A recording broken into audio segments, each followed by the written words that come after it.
Praktikalay na ba? So kung pera ang hanap mo, kahit may asawa, pwede na. Ganun ba? Oo, pwede na yan. Aba? Magkano ba yung Yeah. ina-expect mo sa isang buwan? Mga 6 digit.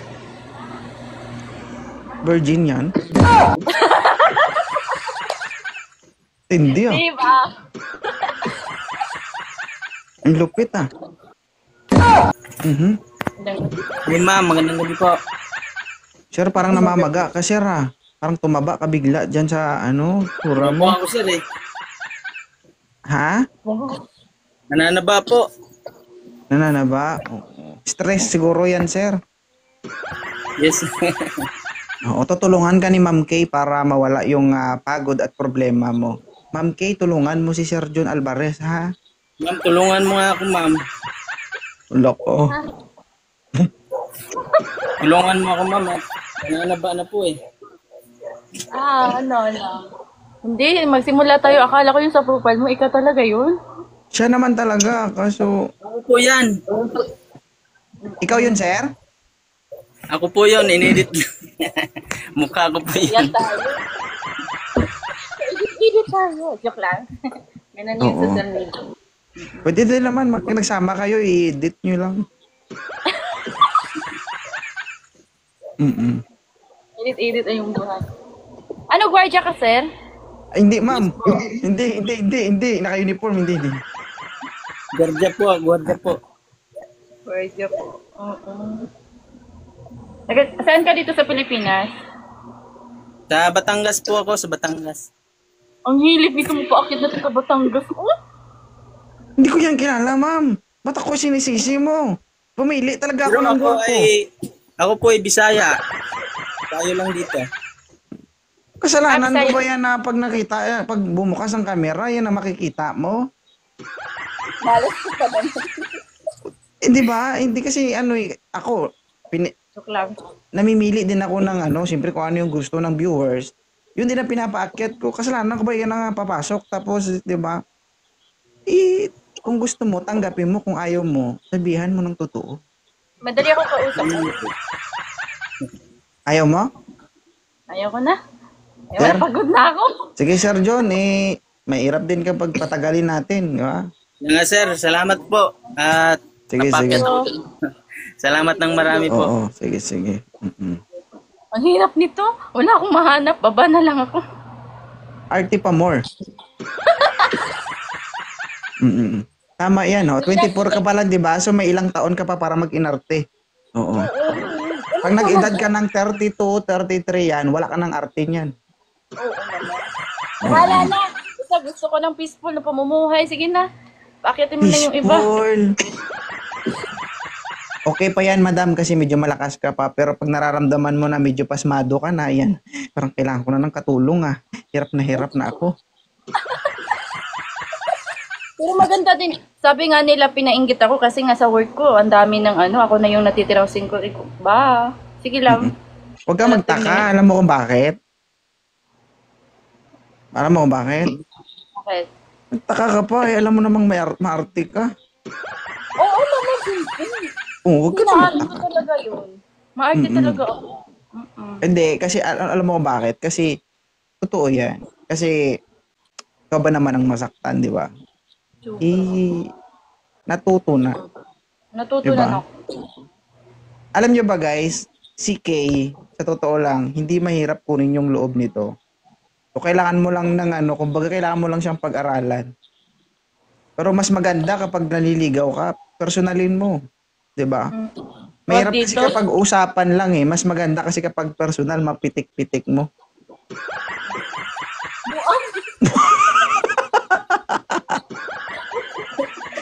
Di ba? Mahilot-hilot mo siyempre, di ba? Pag naramdaman na yan, halangan naman na, di ba? May mga pagbabago yan sa changes Hindi, So, kasi nga, di ba? Iba kasi pag Pag, totoo yung sinasabi mo pag personal. kaya nga, di ba? Pag personal kasi guys, no? Kapag tapos na yung bagyo, lindol, baka maulit pa. Hindi, ganito na lang, bigyan ko na lang sila ng tip. Kung gusto nga talaga mangligaw ng isang single mom talaga, surely sinasabi nila na uunahin yung anak. Pero pagdating naman dito, pag nakita na talaga, ay ganito pala ang status, na ganito pala yung anak. Di ba, medyo may awkwardness yung naramdaman. Parang hindi nila feel, parang, gusto ko lang kasi maganda siya. Pero pag nakita na yung responsibilidad, biglang aatras. Yan yung na-encounter ko. Kaya medyo mahirap kunin yung loob ko. Kasi nakikita ko agad sa 2.0. Kung alam mo lang, isi-share ko lang to May na-experience ako. May nakikilala din ako. Hindi naman ako nagdi-deny dito. Pag sinabi kong, okay, nakita mo na yung anak ko, nakita mo na yung pamilya, yung present family ko, saan ako nakatira. Sabi ko, ay, hindi ko kaya. Parang hindi ko kaya yung responsibilidad na meron ka. Ay, hindi, wag. Sinabi ko na, total cut talaga lahat. Hindi pinanindigan. Magaling magsalita, pero pag nandyan na, hindi marunong mamanindigan. Yun na encounter ko. Yun lang. O, ano na? Nag-chat daw kay Papa Call si Maka High Blood, siya na lang daw. Sabi mo, sino yung Maka High Blood na yan, Papa Call? Oo. So, totoo yan. Madaling magsalita, mahirap panindigan. So, sa ating mga lalaki, no, wag tayo masyadong mapili. Ako hindi talaga ako namimili. Asawa ko, hindi ko yan pinili. Kumbaga, hindi ko yan ginusto o hindi ko talaga gusto yan dati. Ang sabi ko lang dyan sa asawa ko, nag-usap lang kami online, oo. Interesado ako, gusto kita, kung gusto mo ko, mag-usap tayo. Pero kung hindi mo ako gusto, ibablock kita, sabi ko sa kanya. Sabi niya naman, gusto niya daw ako. Sabi ko, gusto mo ba ako? Kasi gusto kita. Nung sinabi niya na oo, sabi ko, hindi tayo na. Oo. So, after a month, niligawan ko siya ng alauna ng hapon, alauna ng madaling araw kami natapos. Kinamagahan kami na. Ibang usapan. Hindi totoo yan. True story yan. After a month, no, tinapos niya lang yung work niya sa Davao, pumunta siya sa akin. Online pa yun, COVID pa yun Sinabi ko sa papa niya at saka mama niya, nakabi ko, papaalam ko lang yung anak niyo, pupunta sa akin. So, hindi man ako nakapagpakita ng personal sa inyo, pero ito yung identification ko, ito yung ID ko, live birth ko. Kapag may nangyari sa anak niyo, ako yung hanapin niyo. Ito yung opisina namin, ito yung pwede niyong pagreklamuhan. Nandyan po lahat ng details. Kapag nandito sa akin yung anak niyo, akong bala. Responsibilidad ko yung anak niyo. Pumayag. Sa awa ng Diyos, pumunta sa akin yung asawa ko mag-isa niya. Pagbalik niya sa kanila, 2 na sila. So ngayon, 2 years na yung anak ko. Sabi ko sa asawa ko, hindi ko pa siya asawa dati. Sabi ko, kapag pumunta ka sa akin at naisuko mo yung bataan mo, hindi ka na uwi, sa akin ka na. Sinuko man. Ako magawa.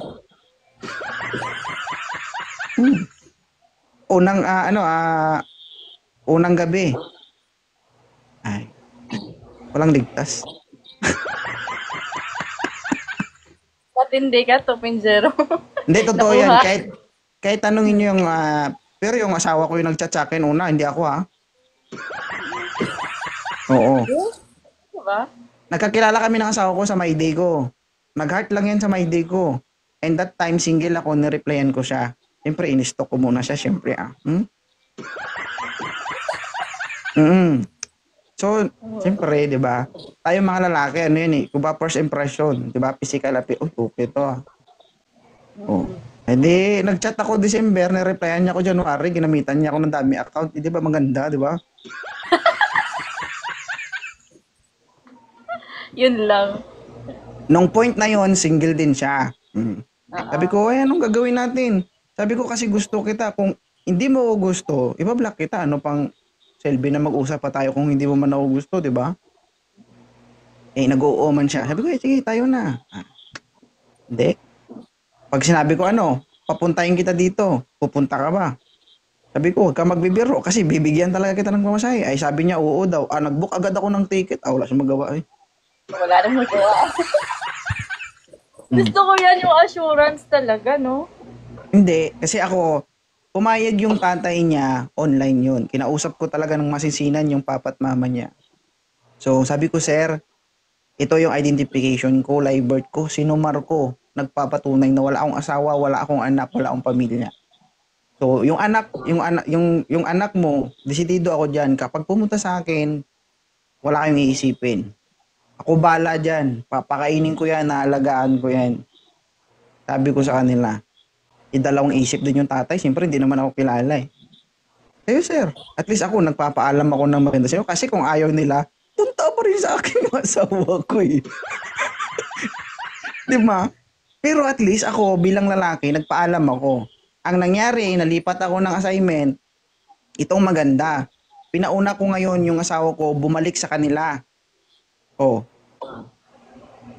Bumalik yung asawa ko sa amin, lumipat ako ng assignment, hindi ko na pwede dalhin yung asawa ko. So, kung ako, wala akong paninindigan, dapat doon pa lang, hindi ko na binalikan o hindi ko na pinuntahan yung asawa ko. Sabi ko sa asawa ko, huwag kang mag-alala, kasi buntis na siya noon nung umuwi siya. Sabi ko, huwag kang mag-alala, pag oras pwede na ako makauwi, uuwian kita kahit hindi ko alam yung bahay mo. Guys, pinuntahan ko yung bahay ng asawa ko sa Davao, sa Fatima. Mag-isa ko lang, wala akong kakilala. Isipin nyo ha, taga Visayas ako. Connecting flight yan from Visayas to Manila, Manila to Davao. Pumunta ako ng Davao, wala akong kakilala. Isipin nyo kung gaano kalayo yun. No, pupunta ka pa ng bayan, tapos barangay pa nila. So, basic. Diba? So, kung desidido kayo, walang problema yun. Disregard yung trabaho, yung status sa buhay. No, ang pera na paghihirapan. Pero yung tao, yung dekalidad ng isang lalaki, yung pagiging responsable, yun yung mahirap hanapin. Yun ang mahirap panindigan. Di ba? Sige, thank you. Thank you so much. Maraming salamat. Naway makahanap ka ng lalaking bibiyak sa bukunawa mo. Oo. Sige. Thank you ha. Sige, thank you so much. Sige, bye-bye guys.